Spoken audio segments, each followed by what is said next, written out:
വരണം, ഒരു കാര്യം പറയുവാനുണ്ട്. ഒരു കാര്യം പറയുക വേണ്ട. അങ്ങനെയല്ല, പിന്നെ എങ്ങനെയാ? ഇപ്പോൾ മനസ്സിൽ വിചാരിച്ചിരിക്കുന്നതായ കാര്യം നടക്കുമോ ഇല്ലയോ എന്നുള്ള കാര്യം പറഞ്ഞു തരാം. ശത്രുദോഷം ശരിക്കുമുണ്ട്. ശത്രുവിനെ വകവരുത്തുവാനുള്ള പരിഹാരമാർഗവും പറഞ്ഞു തരാം. വരണം. ശത്രുവിനെ വകവരുത്താനുള്ള രേഖ എന്റെ കയ്യിൽ തന്നെ ഉണ്ട്. അമ്മാവിന്റെ മോന്റെ കണ്ണ് രണ്ട് ഞാൻ ചൂർന്നെടുത്ത് കളയും. എന്റെ കയ്യിലൊന്ന് കിട്ടട്ടെ കേട്ടാ, അത് ഞാൻ നോക്കിക്കോളാം. നിന്റെ സഹായമൊന്നും വേണ്ട. ശത്രു അരികിൽ തന്നെ ഉണ്ട്. വരണം, പറഞ്ഞു തരാം. നീ തന്നെയാണോ എന്റെ ശത്രു? പോ. വേണ്ടേ?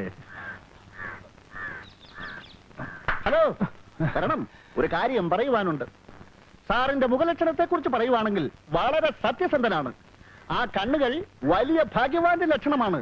ഏതോ ഒരു അപകടസന്ധിയിൽ നിന്നും രക്ഷപ്പെട്ടു വരികയാണെന്ന് കണ്ടാൽ അറിയാം. വരണം, പറയുവാനുണ്ട്.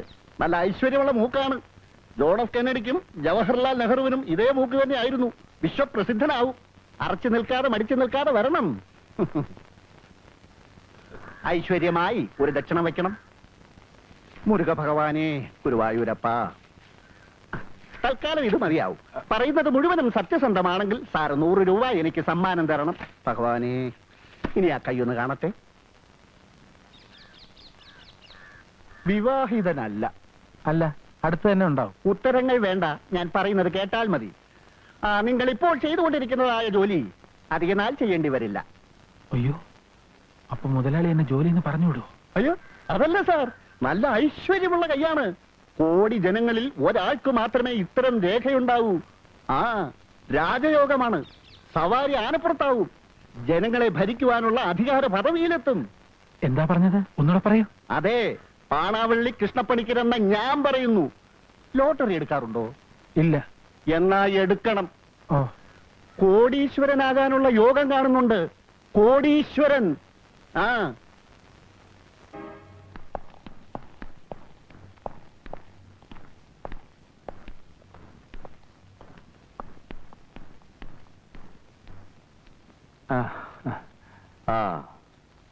ആർക്കായിരുന്നു അസുഖം? മുത്തശ്ശിക്കോ വല്യമ്മാവനോ? ആർക്കും അങ്ങനെ അസുഖമൊന്നുമില്ല. പിന്നെ മുത്തശ്ശിക്ക് ചെറിയൊരു പല്ലുവേന, അത് പതിവുള്ളതാ, മാറിക്കോളും. പിന്നെന്താ ഇത്ര വൈകിയത്? എന്നും വൈകുമ്പോഴുള്ള ഒഴികഴിവ് വീട്ടിലെ അസുഖമാണല്ലോ. എന്താ വൈകിയെന്ന് ചോദിച്ചാ പ്രത്യേകിച്ച് കാരണമൊന്നുമില്ല. വൈകി. അങ്ങനെയാണെങ്കിൽ എനിക്കും ചില തീരുമാനങ്ങളൊക്കെ എടുക്കേണ്ടി വരും. എന്റെ മനസ്സിലും ചില തീരുമാനങ്ങളൊക്കെ ഉണ്ട്. അതിന്റെ മുന്നോടിയായി ഞാൻ 2 ആഴ്ചത്തെ അവധി എടുക്കാൻ പോകും. 2 ആഴ്ചത്തെ അവധിയോ? അതെ.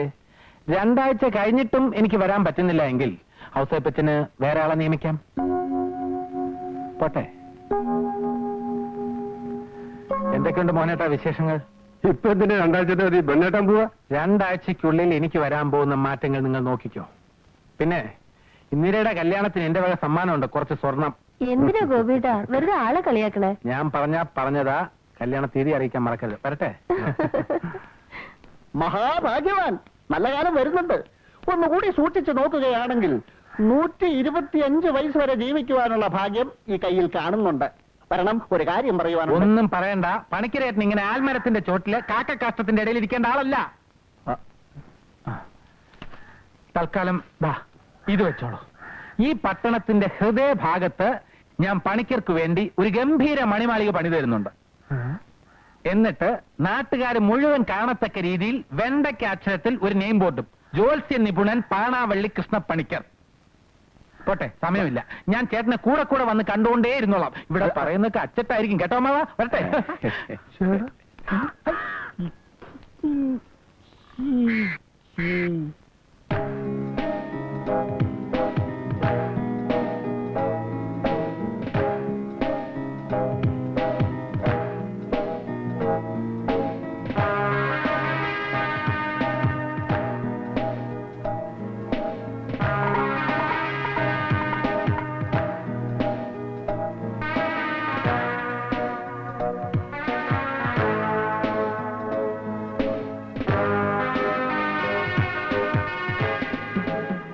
സ്വർണത്തിന്റെ ഇന്നത്തെ മാർക്കറ്റ് നിലവാരം എത്രയാ?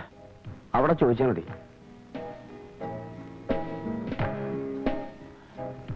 അവിടെ തന്നെ ചോദിച്ചാലേ പറ്റുള്ളൂ അല്ലേ? ചോദിച്ചോളാം.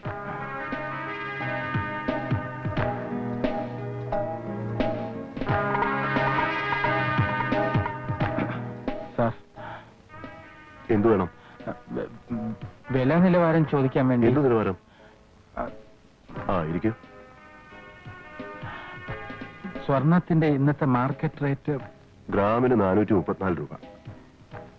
കൊടുക്കാനോ വാങ്ങിക്കാനോ? വാങ്ങിക്കാൻ അല്ല, കൊടുക്കാൻ. എത്ര ഗ്രാമുണ്ട്? തൂക്കിയിട്ടില്ല സാർ. ഏകദേശം എത്ര കാണും? ഒരു 2 കിലോ കാണും. 2 കിലോയോ? ആ കറിയാച്ചനാ. ആ നമസ്കാരം ഇൻസ്പെക്ടർ സാറേ. എന്തൊക്കെയുണ്ട് വിശേഷങ്ങൾ?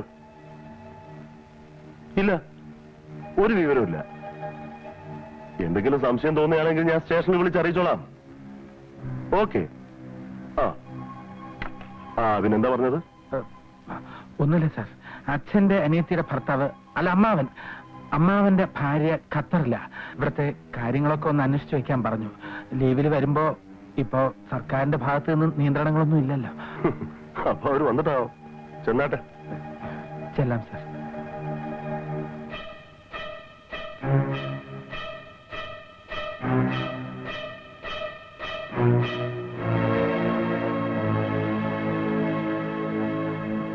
ഒരു സോഡ, ഉപ്പൊട്ടും കുറയ്ക്കണ്ട.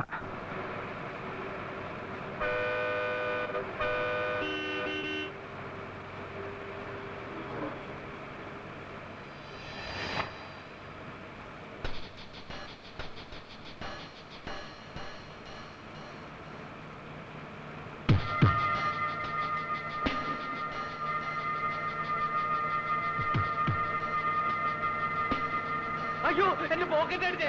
വണ്ടി നിർത്ത്.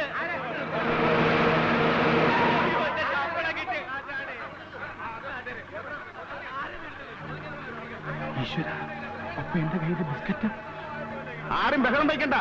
ബസ് പോലീസ് സ്റ്റേഷനിലേക്ക് വിടാം. പോലീസ് സ്റ്റേഷനിൽ പോയി ചെക്ക് ചെയ്യാന്നൊക്കെ പറഞ്ഞ എനിക്കിന്നൊരു PSC ടെസ്റ്റ് ഉള്ളതാ. സമയമായി. പോലീസിന്റെ ടെസ്റ്റ് കഴിഞ്ഞിട്ട് വേറെ ടെസ്റ്റ് ചെയ്താൽ മതി. ആരെങ്കിലും എന്തെങ്കിലും പോക്കറ്റത്തരം കാണിച്ചതിന് നമ്മൾ എല്ലാവരും കൂടി ശിക്ഷ അനുഭവിക്കണമെന്ന് പറഞ്ഞാൽ സ്ത്രീകളും കുട്ടികളും ഉള്ളതാ. നമുക്ക് തന്നെ തപ്പാം. വാ വാ വാ, അല്ലാതെ പറഞ്ഞ പോയിട്ട് ഓരോരുത്തർക്ക് ഓരോ കാര്യങ്ങളുള്ളതാ. ആദ്യം സാറിനെ തന്നെ ചെക്ക് ചെയ്യാം. എന്നെന്താ ചെക്ക് ചെയ്യുന്നത്? അതേ കുന്തം കുടത്തിനും തപ്പണമെന്നാ. മാറിയുന്നേ. നിങ്ങൾ എങ്ങനെ ചെക്ക് ചെയ്യുന്നത്? പോലീസ് മാത്രമല്ല, മനുഷ്യനെ വിചാരിച്ചാലും കള്ളന്മാരെ കണ്ടുപിടിക്കാൻ പറ്റും. അതുകൊണ്ടാ. പിന്നെ എടുത്തിട്ടില്ല എന്തിനാ പഠിക്കുന്നത്? ഞാൻ ചെക്ക് ചെയ്യാം. ഞാൻ പറഞ്ഞു ധൃതിവെക്കാം. ഞാൻ കാര്യം പറഞ്ഞോട്ടെ. ഞാൻ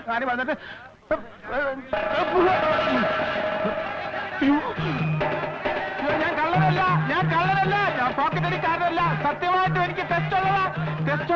എന്നെ കൊണ്ട് പിരിഞ്ഞു പോണേ പ്ലീസ്. ഞാൻ പറയുന്നൊന്ന് മനസ്സിലാക്കേ. അയ്യോ ഈശ്വരാ.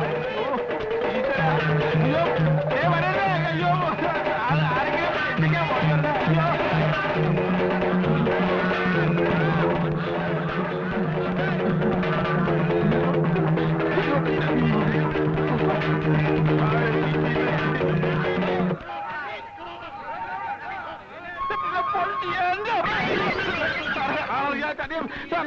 കാര്യം പറഞ്ഞിട്ട് അയ്യോ പടവേ കൊണ്ടുവന്നു.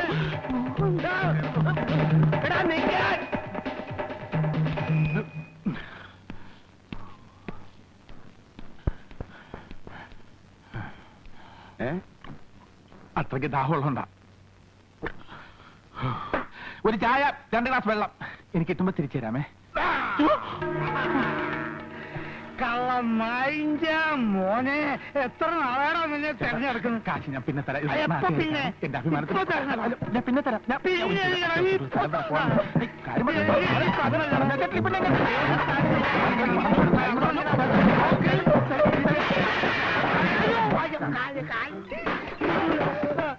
വിടൂലടാ, ഇന്ന് വിടൂലടാ. അവിടെ നിന്നേ, അവിടെ നിന്ന് എനിക്ക് പൈസ കുറച്ചു തരാം. എടാ പൈസ കുറച്ചു തരാം. അവിടെ നിന്നടാ, അവിടെ നിൽക്കേ. ഈ ദിശയ്ക്ക് നീ എങ്ങോട്ട് പോകാനാടാ? നീ ഹെലികോപ്റ്ററിൽ പറക്കാൻ. ആടാ നിന്നെ വിടൂലടാ. ബോബിയേ, ബോബ്. എടാ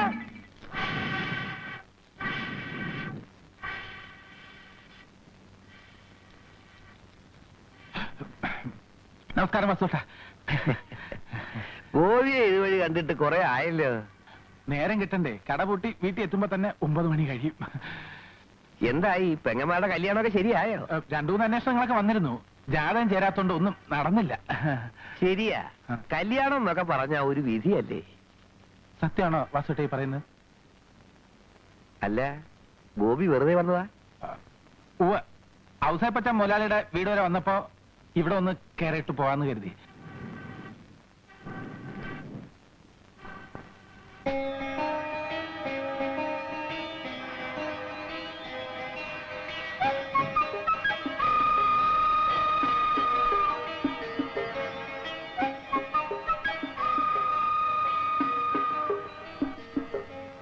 ഈ തീയിലിട്ട സ്വർണം കാണാൻ നല്ല ഭംഗിയല്ലേ? സാധാരണയായി വാസുവേട്ടൻ ഇവിടുന്ന് സ്വർണം ഒരുക്കി കൊടുക്കാറുണ്ടോ? എന്താ, ഉരുക്കാൻ സ്വർണ്ണം ഉണ്ടോ കയ്യില്? അല്ല, നമ്മൾ ഈ പത്രത്തിലൊക്കെ വായിക്കാറില്ലേ, 2 കോടിയുടെ സ്വർണം പിടിച്ചു, 3 കോടിയുടെ സ്വർണം പിടിച്ചു എന്നൊക്കെ.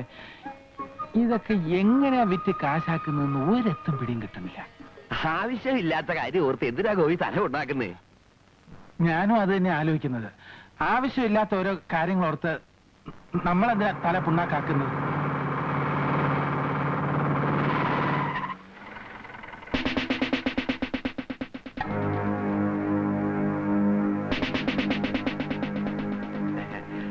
സാർ, ഞാൻ വൈകിട്ട് വീട്ടിലെത്തിച്ചോളാം. എത്ര ദിവസമായി അറിഞ്ഞാണുണ്ടാക്കാൻ തന്നിട്ട്? നാളെ മോളുടെ പേര് വിളിന്ന് കഴിഞ്ഞ ആഴ്ച എന്നോട് പറഞ്ഞല്ലേ? നാളെ അല്ലേ സാർ? ഇനിയും സമയം എത്ര കിടക്കുന്നു? ഇന്ന് വൈകുന്നേരം ഞാൻ സാറിന്റെ വീട്ടിലെത്തിച്ചോളാം, പോരെ? എന്റെ ഉറപ്പല്ലേ? ആ, വണ്ടിയുടെ. ആ, പിന്നെ കള്ളക്കടത്തുകാർ എറിഞ്ഞു കളഞ്ഞ സ്വർണം ഈ ടൗണിൽ തന്നെ ആരുടെ കയ്യിൽ എത്തിയിട്ടുണ്ടെന്ന റിപ്പോർട്ട്. സ്വർണം വിൽക്കാൻ വരുന്ന ആരെങ്കിലും സംശയം തോന്നുകയാണെങ്കിൽ സ്റ്റേഷനിൽ വിളിച്ചു പറയണം. ഓ.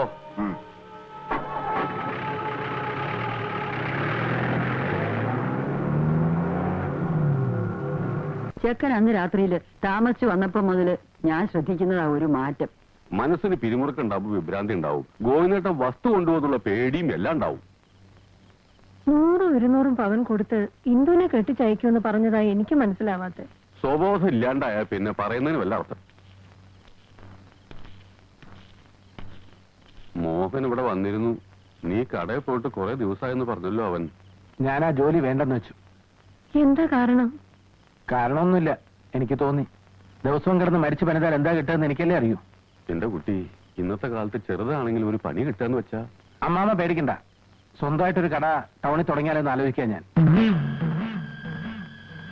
അതിനൊക്കെ പൈസ എത്ര ഉണ്ടായാലാ? അതൊക്കെ ഉണ്ടാവും. എവിടുന്ന്? ഈ ഉമ്മർത്ത് ഇങ്ങനെ ഇരുന്ന് 4 നേരം സുഖഭക്ഷണവും കഴിച്ച് ജീവിതം തള്ളി നീക്കിയാല് അതൊന്നും മനസ്സിലാവില്ല. അതിന് ബുദ്ധി വേണം, ബുദ്ധി. ഉള്ള സ്ഥലം വിറ്റ് നിന്ന് ജീവിക്കാൻ ആർക്കും പറ്റും. ഗോപി, ആരും എന്നെ കൊണ്ടൊന്നും പറയിക്കണ്ട.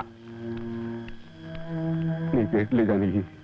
നാരായണനാര് മരിച്ചപ്പോ വാവിട്ട് കരയുന്ന 4 കുഞ്ഞുങ്ങളുടെ ഉത്തരവാദിത്വം ഏറ്റെടുത്തവനാ ഞാൻ.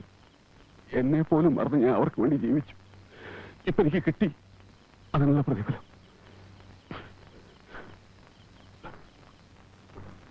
നാരായണേട്ടൻ പറഞ്ഞ അടയാളങ്ങൾ വെച്ച് നോക്കുമ്പോ പ്രതി ഞാൻ വിചാരിച്ച ആള് തന്നെയാ.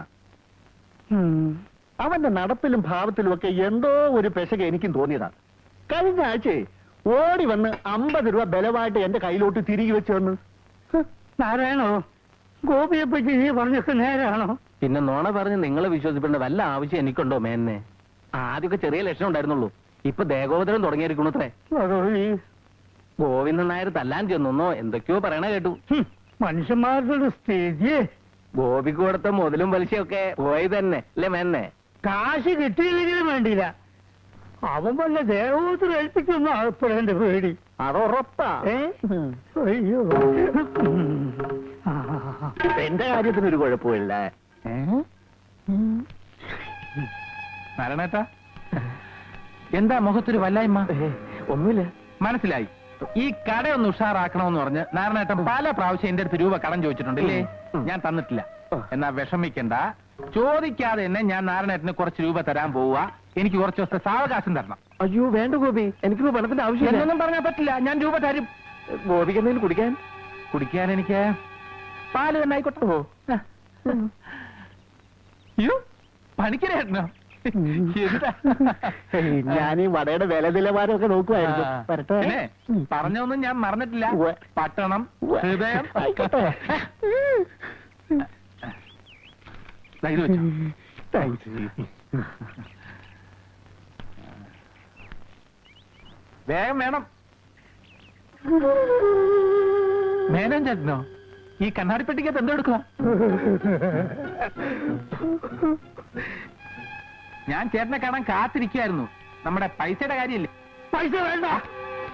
പലിശ വേണ്ട, പലിശ വേണ്ട. സാറേ, ആ, ഗോപി, പാല്. ചേട്ടാ, എല്ലാം പരിഹരിക്കാം. അതല്ല.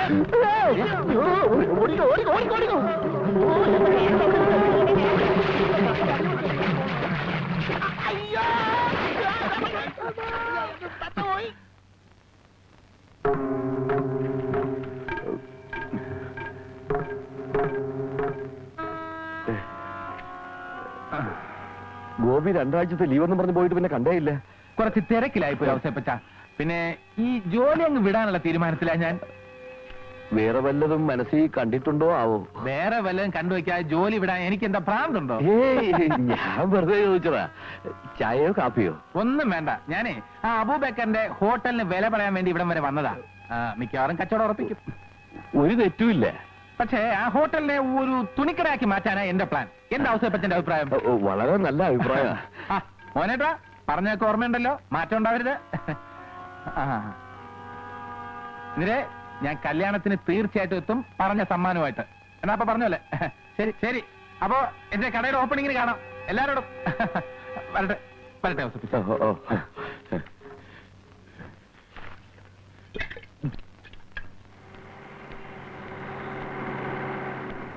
ഗോപി, ഗോപി, അവിടെ നിന്നേ. ഗോപി എന്ന് കാണാൻ ഞാൻ എത്ര തവണ കടയിൽ ചെന്നറിയോ? എനിക്ക് അല്പം തിരക്കുണ്ട്, നമുക്ക് സൗകര്യം പോലെ പിന്നെ കാണാം. അവിടെ നിൽക്ക് ഗോപി. ഹെഡ് ഓഫീസിൽ നിന്ന് വെരിഫിക്കേഷൻ കഴിഞ്ഞാൽ പേപ്പേഴ്സ് എല്ലാം എത്തിയിട്ടുണ്ട്. ഗോപി വന്നാ പൈസ വാങ്ങിയാ മതി. ലോണിന്റെ കാര്യം സാറി പറയണേ. അതെ, അത് ശരിയായി വന്നപ്പോ ഞാൻ എന്തുമാത്രം സന്തോഷിച്ചെന്നറിയാമോ? പിന്നെ എനിക്ക് ചെറിയ ഹെൽപ്പ് വേണം. ഞാൻ KFC ചിട്ടി പിടിച്ചതിന്റെ ജപ്തി നോട്ടീസ് വന്നു. ഒരു അഡ്ജസ്റ്റ്മെന്റ്, കുറച്ച് എമൗണ്ട് കടമായിട്ട് തന്നാ മതി. ഞാൻ തിരിച്ചു തന്നോളാം. കൊല്ലംകോട്ട രാജപ്പന് മീൻ വളർത്തുന്ന 2 ലക്ഷം രൂപ ശരിയാവുന്നുണ്ട്. 25 കമ്മീഷൻ. ഗോപിയുടെ അവസ്ഥ എനിക്കറിയാവല്ലോ. സാറേ, ഒരു 10-25 ലക്ഷം രൂപ ഫിക്സഡ് ഡെപ്പോസിറ്റായി ഞാൻ സാറിന്റെ ബാങ്കിൽ ഇട്ടാൽ സാറിന് പ്രൊമോഷനോ അങ്ങനെ എന്തെങ്കിലും കിട്ടാൻ സാധ്യതയുണ്ടോ? ഗോപി കളിയാക്കുക. കളിയാക്ക്. ഒരാഴ്ചക്കുള്ളിൽ ഞാൻ സാറിനെ വന്ന് കാണുന്നുണ്ട്. 25 ആണോ 50 ആണോ ഇടേണ്ടതെന്ന് അപ്പൊ തീരുമാനിക്കാം. ഇപ്പൊ ഇത്തിരി ധൃതിയുണ്ട്. പിന്നെ ആ ലോൺ അങ്ങ് ക്യാൻസൽ ആക്കിയത്, അല്ലെങ്കിൽ ഏതെങ്കിലും പാവങ്ങൾ കൊടുത്തേക്ക് പോട്ടെ. അപ്പൊ ഔസേപ്പച്ചൻ പറഞ്ഞത് നേരാ. ഇത് വട്ട് തന്നെ, മുഴുവട്ട്.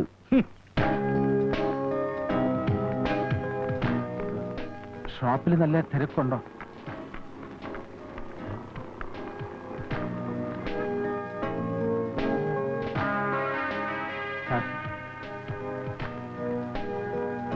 ഒരു കാര്യം സംസാരിക്കാനുണ്ടായിരുന്നു. സംസാരിക്കാം.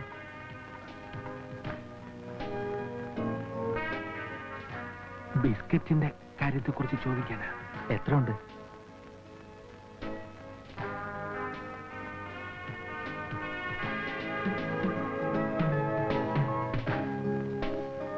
എത്രണ്ണം ഉണ്ട്? കയ്യിൽ തന്നെ ഉണ്ടല്ലോ അല്ലേ? അല്പം വെയിറ്റ് ചെയ്യും.